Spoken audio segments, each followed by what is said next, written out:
Hello दोस्तों, स्वागत है इंजीनियर्स चैनल में और मैं हूं आपका दोस्त अनिकेत। तो आज हम लोग बात करने वाले हैं पीएसएलवी की, जो कि भारत का एक विश्वसनीय रॉकेट है, जो कि अंतरिक्ष में पेलोड ले जाने के लिए जाना जाता है। पर इसके 2 उड़ानें विफल हो चुकी हैं, जो कि 1993 में बना था, 2024 तक किया 95% सफलता दर थी। पर इस बार यह फेल होता दिख रहा है। पीएसएलवी C61 2025 में हुआ था और यह भी तीसरे चरण में ही फेल हुआ था और 2026 में ही सेम तरीके से यह फेल हुआ। और पीएसएलवी C62 मिशन जो कि अभी असफल हुआ है, इसके अंदर मुख्य पेलोड था अन्वेषा। यह एक महत्वपूर्ण पृथ्वी अवलोकन उपग्रह था और इसका मुख्य उद्देश्य था एलओसी या एलएसी सैन्य टुकड़ियों की आवाजाही पर नजर, आपदा और प्रबंधन और शहरी मैपिंग करना। इसके अतिरिक्त इसमें भारतीय निजी कंपनियों के 15 अन्य छोटे उपग्रह थे और अगर यह मिशन असफल हुआ है तो इन 15 कंपनियों के भी उपग्रह असफल हो गए हैं और यह भारत के पीएसएलवी को एक बहुत ही बुरी तरीके से झटका देता है। आगे जानते हैं पीएसएलवी में ऐसा क्या हुआ। पीएसएलवी जो कि 4 चरणों का इंजन है। पहला चरण इसमें ठोस इंजन है, दूसरा चरण इसमें लिक्विड है, तीसरा चरण जो कि ठोस ईंधन का है और इसी में गड़बड़ी हुई थी। 2 चरण तो स्पष्टता अच्छे से गए थे, परंतु जब तीसरे चरण की बारी आई, तब यह रॉकेट अपने पथ से ही भटक गया और पथ से भटकने का मतलब है कि पूर्ण विफलता। कोई भी पेलोड अपनी जगह पर पहुँच ही नहीं पाया और परिणाम यह हुआ कि पीएसएलवी C62 फेल हो गया। और इस विफलता का मुख्य कारण यह नहीं है कि विस्फोट हुआ, मुख्य कारण यह है, यह तकनीकी त्रुटि के कारण हुआ। पीएसएलवी C61 भी इसी तरीके से फेल हुआ था, पर हमने इस पर ध्यान ही नहीं दिया या ध्यान दिया और इसको इसकी जो फाइल थी वो सार्वजनिक तक नहीं की गई। इस फाइल को सिर्फ पीएम ऑफिस तक पहुँचाया गया और इसको पब्लिकली नहीं किया गया।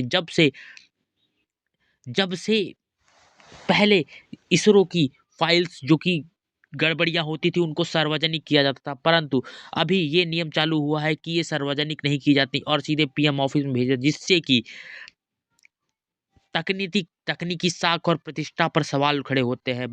इससे क्या होता है, पीएसएलवी की जो ब्रांड सटीकता के लिए जाना जाता था, अब इसकी छवि धूमिल होती दिख रही है।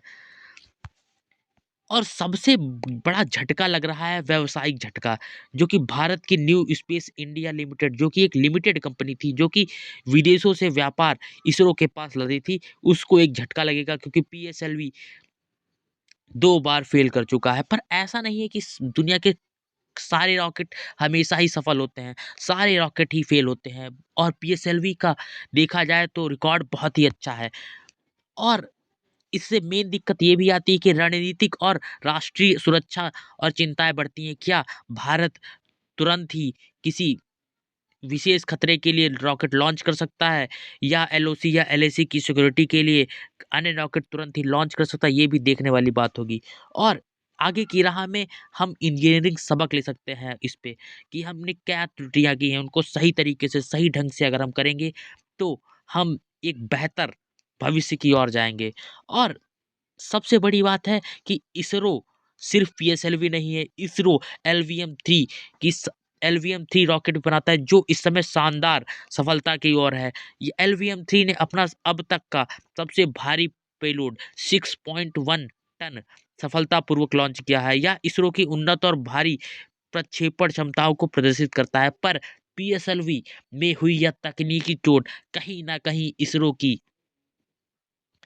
व्यापारिक क्षमता पर संदेह खड़ा करता है कि इसरो भविष्य में क्या करता है। पर इसरो इससे बुरे-बुरे वक़्त देख चुका है और आगे भी वह बेहतर ही करेगा। यह संकट इसरो के चरित्र की एक परीक्षा है। एलवीएम 3 की सफलता जैसी ताकत पर निर्माण करके और इन विफलताओं से ईमानदारी से सीखकर भारत अंतरिक्ष में नई ऊंचाइयों पर जा सकता है। और अभी तो भारत का गगनयान मिशन भी आने वाला है, जो कि 2027 या 2028 में आएगा। देखते हैं उसमें भारत क्या करता है। भारत अंतरिक्ष में एक अपना मुकाम हासिल करने की राह पर है, पर ये छोटी-छोटी तकनीकी गलतियाँ उस पे एक धब्बा लगा सकती हैं। इनको हमको ध्यान में रखना चाहिए।